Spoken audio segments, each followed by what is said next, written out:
Praise the Lord. இன்னைக்கு தேவனுக்கான ஒரு நிமிடத்தில் ஜெபம் பற்றி பார்க்கலாம். நீங்கள் ஒன்றுக்கும் கவலைப்படாமல் எல்லாவற்றையும் குறித்து உங்கள் விண்ணப்பங்களை ஸ்தோத்திரத்தோடே கூடிய ஜெபத்தினாலும் வேண்டுதலினாலும் தேவனுக்கு தெரியப்படுத்துங்கள் அப்படின்னு பிலிப்பியர் 4:6 ஏசப்பா நமக்கு சொல்லியிருக்காங்க. நம்ம லைஃப்பில் நிறைய பாடுகளையும் கஷ்டங்களையும் சோதனைகளையும் நம்ம கடந்துட்டு இருப்போம். எனக்கு ஹெல்ப் பண்ணுறதுக்கு யாருமே இல்லை, என்னை அண்டர்ஸ்டாண்ட் பண்ணுறதுக்கு இந்த உலகத்தில் யாருமே கிடையாது, எனக்கு மட்டும் ஏன் எல்லாம் இப்படி நடக்குது அப்படியெல்லாம் நம்ம நிறைய டைமில் யோசிச்சுட்டு இருப்போம்.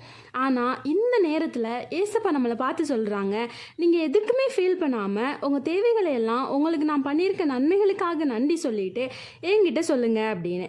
யார் நமக்கு ஹெல்ப் பண்ணுவாங்கன்னு யோசிச்சுட்டு இருக்கீங்களா? ஏசப்பா இருக்காங்க. நமக்காக சிலுவையில் ஜீவனையே கொடுத்துருக்காங்க. இந்த சின்ன விஷயத்தில் நமக்கு ஹெல்ப் பண்ணாமலா போவாங்க? ஸோ நம்ம பண்ண வேண்டியதெல்லாம் ப்ரேயர் மூலமாக ஏசப்பா கிட்ட பேச வேண்டியது மட்டும்தான். உங்களோட நீட்ஸ் எல்லாம் ஏசப்பா கிட்ட சொல்லி பிளெஸிங்ஸ் வாங்க. நீங்கள் ரெடியா? Jesus loves you. தேங்க்யூ.